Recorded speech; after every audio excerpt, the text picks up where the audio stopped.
मोनसे दुखुनांथाव रादाब कसुगाव सान्थिपुर गामिनि बिजुलास नार्जारिया गोब्राब बेरामजों सैनांना दं।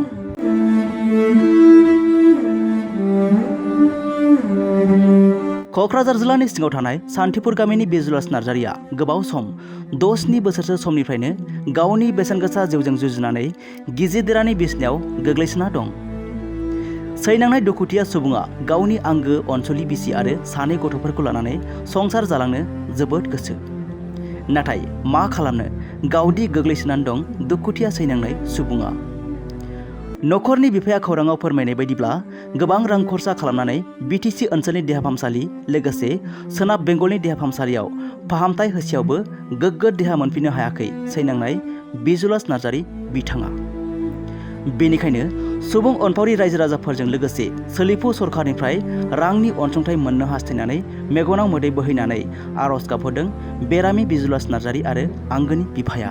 नोंथांमोनहाबो नैबे 4437033787 बे एकाउन्ट नम्बरनि गेजेरजों अनसुंथाइ हरनो हागोन आरो सुलाद लानो थाखाय 9101726347 बे मबाइल नम्बरनि गेजेरजों खौरां लाहरनो हागोन।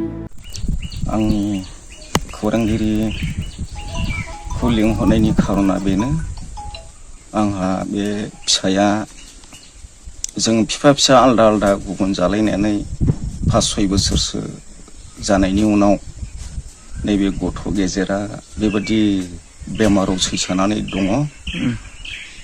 माने गोबां गावनि दंनायजों बियो गावखौ ट्रिटमेन्ट खालामबाय, खिन्थु गासैबो गावनि दंनाय सम्पथिफ्रा जोबस्रांनायाव जोङो बिमा बिफा जानायलाय जोंबो हानायखिनिखौ मदद खालामदों।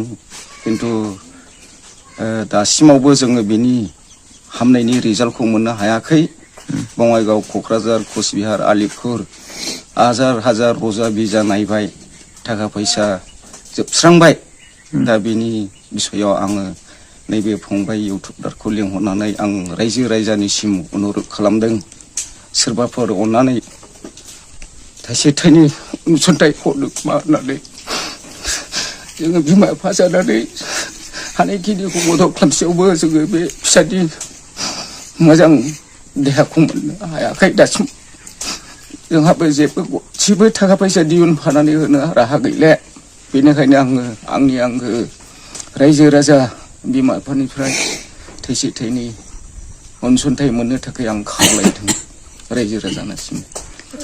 आङो बेखौबो खावलायदों जोंनिनो गसाइगाव समस्थिनि MCLA फोरनिसिम, MLA फोरनिसिम एसेसो अननानै बे गथ'नि मुङाव थाइसे थाइनै अनसुंथाइ हरनोब्ला आंनि थाखाय, आंनि बे फिसानि थाखाय आं जोबोद धन्यबाद मोजां मोननाय थागौ।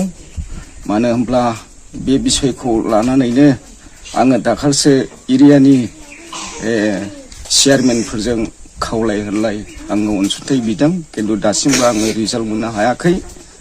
दा अननानै जोंनि MLA, MCLA फ्रा अननानै हरनोब्ला जोङो जोबोद गोजोननाय थागौ होननानै आं खावलायदों। आजिखालि बे बेमारा 6 बोसोरसोआव थांबाय, बिदिनो 2 मास 1 मास मोजां जायो आरो बेबायदिनो ग्रोब बेमाराव गोग्लैफिनो। दा जेबो राहा गैयैयाव थाइसे थाइनै जगार खालामनानै बावैसो सानथामसोल' जादों कचबिहाराव लांनानै लाबोफिनबाय, खिन्थु दा बिसनायाव दं। दा लांफिननांगौनि थाखाय जेबो अबस्था राहा गैयैखाय आं खावलायनाय जादों। बेनो बेहा 2 गथ' दङ, सासे हिनजावसा सासे हौवासा। दा बिसिनि फरायनायफ्राबो गोदाव सोराव जाबाय। सासेया देग्लाय सासेया 9 आव थांबाय आरो सासेया 5 आव दं, उन्दैसिना। दा जेबो अबस्थानि थाखायथ' जेबो गैलियानो, माबा मोनसे बेबस्था खालामनांगौबो राहा गैले। दा बेनिखायनो आं खावलायनाय थादों रायजो राजानिसिम। आंनि खावलायनाया बेनो, आं गोबाव समसै बेबायदि सैनांनानै थानांनाया। अननानै बे दानि सरकारा अननानै अनसुंथाइफोर होफैयोब्ला मोजां जागौ। जाहाथे आंहा गथ' 2 दं, बे गथ' 2खौ जाहाथे आङो जेन' आंनि बेमारखौ फोसाबजानो आङो हायोब्ला बे गथ' सानैखौ आं फुसिलांनो हानायफोरबायदि जायो। बेनिखायनो आङो दानि बे सरखारखौहाय अननानै आंनो थाइसे थाइनै अनसुंथाइफोर हरोब्ला गाहाम जागौमोन। रायजो राजाफ्राबो जे हायो थाइसे थाइनै आंनि मोखांखौ नायनानै आरो आंनि फिसाफोरनि मोखांखौ नायनानै जेन' हरो, बेनो आरो आंनि रायथिनाया।